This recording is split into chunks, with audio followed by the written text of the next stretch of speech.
Quentin King, everybody. Welcome. Paul here. We are at Music Villa in Bozeman, Montana. And we got a nice Eastman here. Oh, yeah.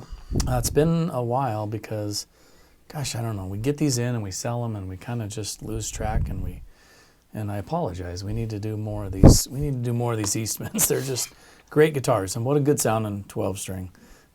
If you're getting into the 12-string market, a lot of people don't want to dive in too heavy.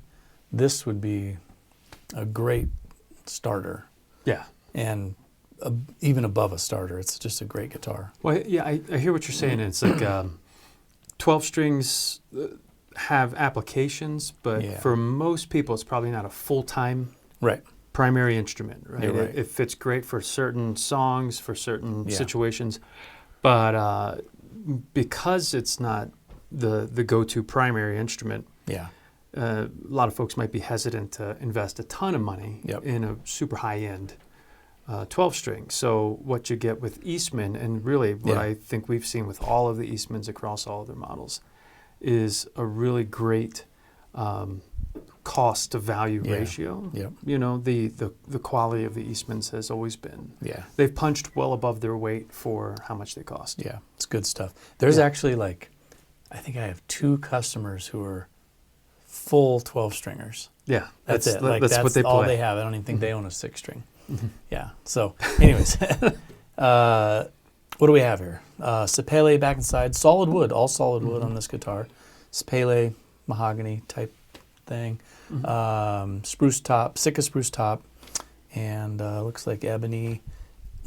Just a nice. Oh, it's the Fishman. It's got a nice Fishman pickup in it, so it's ready to plug in. Nice. I don't even know what we call this guy. Yeah. Can you read that? Yep. E1D-12 Deluxe. Nice. Deluxe. Deluxe. Yeah, I mean it plays like a 12-string. And I'm on the record as being intimidated by 12 strings because it takes more strength, for the most part, to get 2 sets of strings down to play the chords that you're used to playing. But it's probably one of those things that you can get comfortable with anything. You can build a little strength, and before you know it, you're flying around. And there's nothing that matches that sound. We're playing Bon Jovi before you know it. Yeah, oh yeah. Or Pink Floyd. Yeah. There's no shortage of 12-string songs. And they're great strummers, Great rhythm instruments. There's so many classic songs that feature very clear.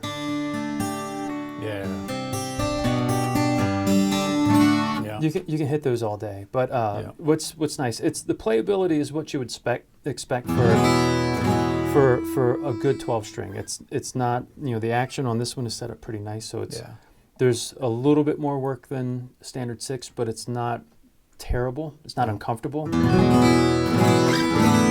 Especially as much as you can play. It's not like you're going to play it all day and all night. You're gonna unless you're those one or two guys. But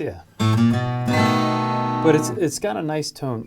It's the interesting thing about 12 strings is that rarely do I hear them be boomy on the low end, and this one's in that space, right? It's surprisingly mid and flat EQ'd. Even, of course, it's got the shimmer for the paired strings. And this is kind of a, for some people watching, you may not. Someone asked me this, and I didn't even think about it because I've been around guitars for so long.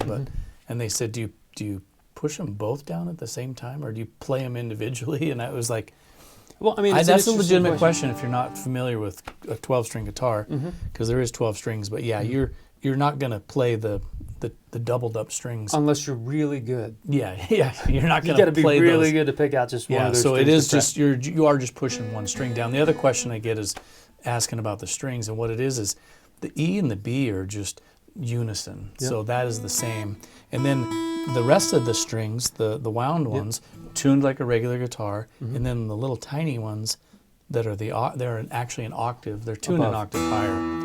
So it's the same note. You wouldn't know when you go to tune it. There you go. You can really. You're automatically there. There's your normal A. And here's the A above. Yeah. Yeah. It's the things you kind of take for granted when you play guitars. But if you're new to guitars in general, and they're not that hard to tune. People always say, "Well, they're really hard to tune." It just takes a little bit more effort, and you learn to like mute one of the strings. So if you're using a clip-on tuner like I was just using before here,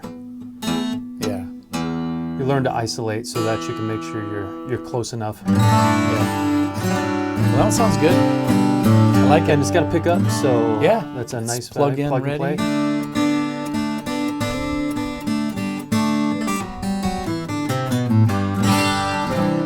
All right, that's the E1D-12 string Deluxe from Eastman. Quentin, thanks for being here. You betcha. And thanks for watching.